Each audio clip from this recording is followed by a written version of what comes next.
You're absolutely right. I mean, I do want to spend just like a little bit of time on like, so first of all, you guys at the Athletic, do you guys just have like various doctors on retainer, or do you just like have to seek out specialists whenever some weird injury happens? Because you got a guy that, as plainly as you could explain Eduardo Rodriguez's injury, it actually wasn't very plain, but as plain as you could explain it, you got to explain medically. Like, I kind of get it, like reading it, but I don't know if I could like regurgitate it back to you. You know what I mean? So, uh, so I guess I'm just kind of curious. I guess like, do you guys just like, how did you get this doctor? How'd you get this doctor to explain this, and then like, how'd that work? Man, yeah, I don't know if I even want to reveal this, but pull a competitive advantage strategy here like the Tigers. Like, I have my ways of getting some doctors, but it seems like another publication has decided to copy my ways. So I was a little bit upset about Ooh, that this week.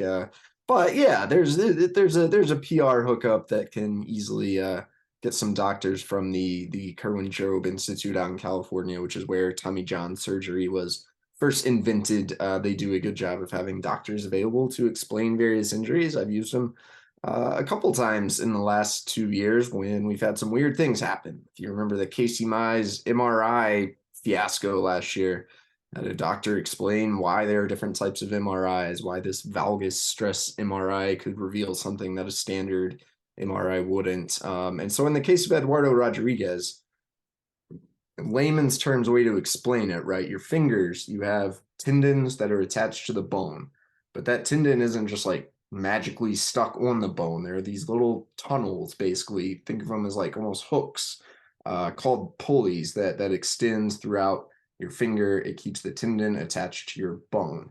So Eduardo ruptured one of these pulleys. Basically, the tunnel tore. The tendon itself, as I understand it, is not torn, but because this tunnel is torn, it creates pain and it can create problems with that tendon. So that's basically what he's dealing with. It can sometimes happen in pitchers. Again, much more common in rock climbers.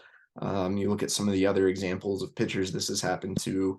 Adam Wainwright, way back in 2008, missed about 10 weeks. Randy Dobnak from the Twins missed 2.5 months, came back, hurt his finger again, came back the next offseason, ruptured a different pulley in the finger. Basically, his career has not been the same. Tough to know exactly how severe this will be for Eduardo. Depends on, is it a huge tear, is it a minor tear, whatever.